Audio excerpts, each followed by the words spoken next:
Start whenever you want. Thank you, Dan, for taking a few minutes of your time. I know you're a busy person, and especially after a seminar like tonight, a lot of people are tugging at you and asking a lot of questions and want your time.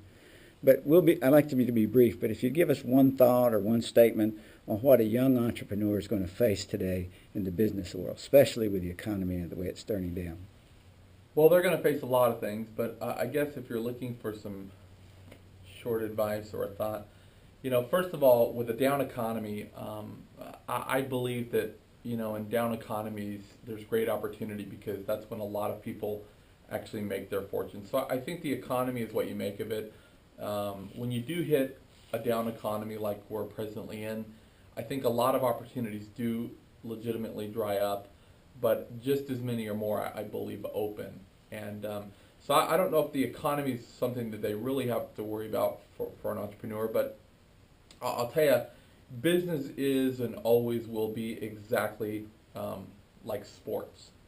I don't know if you've ever played sports, but if you think about it, if somebody's playing, let's say, high school football, and they might even be the varsity team, they might dominate that game, I'm sure going to the college level would be very difficult. It's just a different arena going to college, and then I'm sure going from college, even if you were at the best, going to the pros is just a different ball game. And business is exactly like that. If you're playing high school ball and you experience great pain or discomfort, let's say you experience an injury, it's okay to go sit on the sidelines. You're in high school. What do they want from you, right? If you're in college and you experience great pain or discomfort, unless the recruiter's there that day, it's okay to sit on the sidelines. You're in college. You're not getting paid yet. But in the pros, a true professional, when the game's on the line, even through great pain and discomfort, professionals do not let pain or discomfort stop them.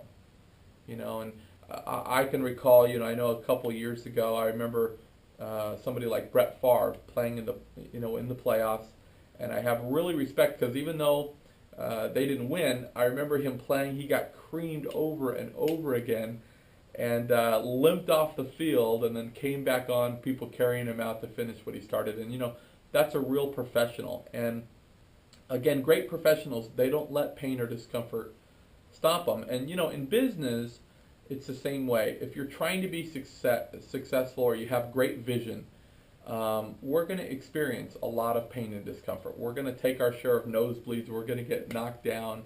We're going to slip on banana pills. All these things are going to happen to the young entrepreneur. But during those times, a true professional doesn't let pain and discomfort stop them.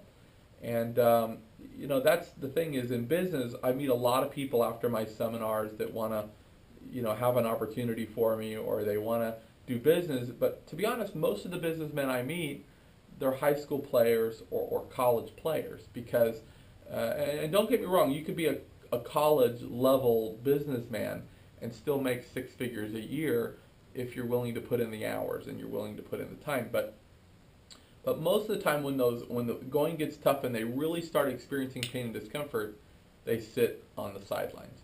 And in the business world today, I'll be honest, it's very rare to actually meet a real pro in the business. And talking about comfort levels, the thing about business, you can't have comfort levels. I actually speak with people all the time, and they say, I don't mind this part of my job, or I don't mind this part, but this and this is just out of my comfort zone. They actually use the word, that's out of my comfort zone. And the only thing that should be out of our comfort zones is doing something that we hate, because you'll never be successful that way, or doing something that asked of us that's illegal or unethical. We don't want to, break the law or even practice bad ethics just to get financially ahead. But in genuine business, legitimate business, other than those things, we shouldn't really have any comfort zones. And that's the problem is sometimes I'll actually temporarily have a fear or a discomfort. It might be for some people working a phone or going out and talking to people face to face or whatever it is. But when I look back and I have that temporary pain or discomfort, I look down the road and I remember those days with driving that car with no air, which I did for a long time coming up, or coming home to a house every night that I don't want to be in the first place, or not having enough money to pay, my lifestyle, or not being able to provide for my family or children the way I think they deserve to be provided for. All of those things are so uncomfortable to me, that it's so painful to me, that when I look and I see all those things, I don't want to go back to that. And it's the lesser of the two evils. I'll grab the phone and I'll start working it, or I'll go have those meetings and I'll talk to those people. And if you think about fear in the first place, that's what holds most people back. It's fear of the unknown. It's fear of failure. And fear is basically false evidence appearing real.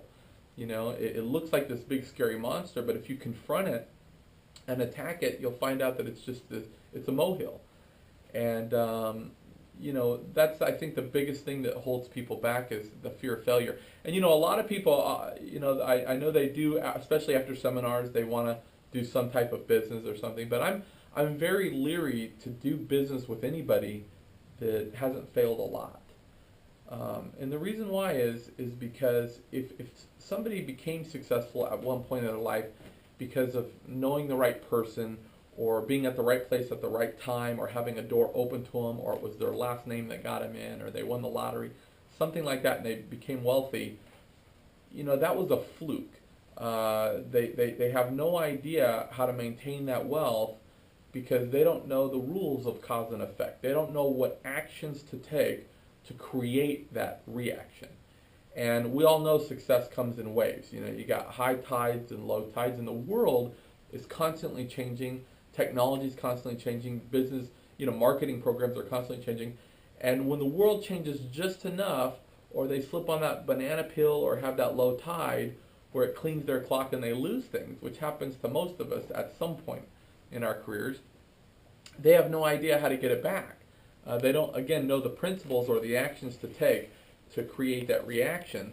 And, in that scenario, like I said, wealth was a fluke the first time and they should have enjoyed it while it lasted, but generally they can't get it back. And people that have failed a lot, like Donald Trump, or, you have a lot of entrepreneurs out there that have had it all, lost it, and they've done it. These people are very tough, and they understand the rules of cause and effect. They know that, okay, I've made a mistake here, but I just got to go back to work, and I know exactly the actions that I must take to, have that reaction come back. So I think that, there's a big misconception of we need all the how we're going to be successful before we get going. And you don't need the how, because by the time you could collect all the how you're going to do it, the world has changed so much, the how's not applicable anymore. So I think that you got to find your why. You need enough to get started. You got to get started, and the rest will come. I hope that answers your question. Well, we appreciate it. Thank you very much for your My time. pleasure.